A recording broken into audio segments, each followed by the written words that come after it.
බල්ලෙක් ගෙනාවා බල්ලෙක් ගෙනල්ලා ඌ හිතන් ඉන්නේ ඌගේ තමයි මේ ගේ කියලා ඔක්කොම අඬලා ඌ කඩන තමයි කොස්ස කඩනවා මේසක් කඩනවා පුතුත් කඩනවා ඌ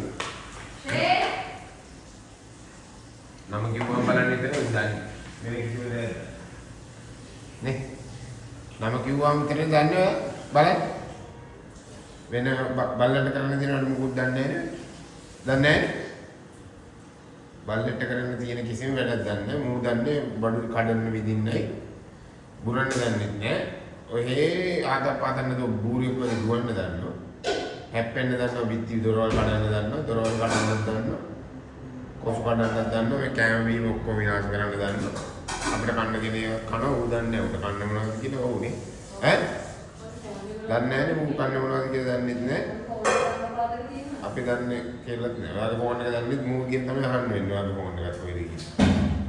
නේද? මොනවද ඔයා දන්නවද? ඔයා දන්නවද මොනවද කරන්න ඕන කියලා ගෙදරකට ඇවිල්ලා? බල්ලෙක් වගේ ඉන්න දන්නවද? දැන් මේ බොරුවට දැන් කියනකම් අහන් ඉන්න බොරුවට අර ඇනුන් ඇරෑරි ඉන්නවා. මෙලෝදියක් දන්නේ නැහැ. ඌ දන්නේ. ඕක අරගෙන දෙපැත්තට ගහලා ටයිල් ටිකක් කඩලා මේසත් කඩලා දොරකුත් කඩලා ඕක තමයි බල්ලෙක් කියලා අරන් ආවෙන්නේ වඳුරු පැටියෙක් ගෙනාවම හොඳයි නේ මීට වැඩි වඳුරු පැටියෙක් ගෙනාවම හොඳයි නේ ඔයාලට වැඩි ඒකට වඳුර දඟලන නිසා හිත හදාගන්න පුළුවන් වඳුරවමයි කියන්නේ බල්ලෝම නැහැ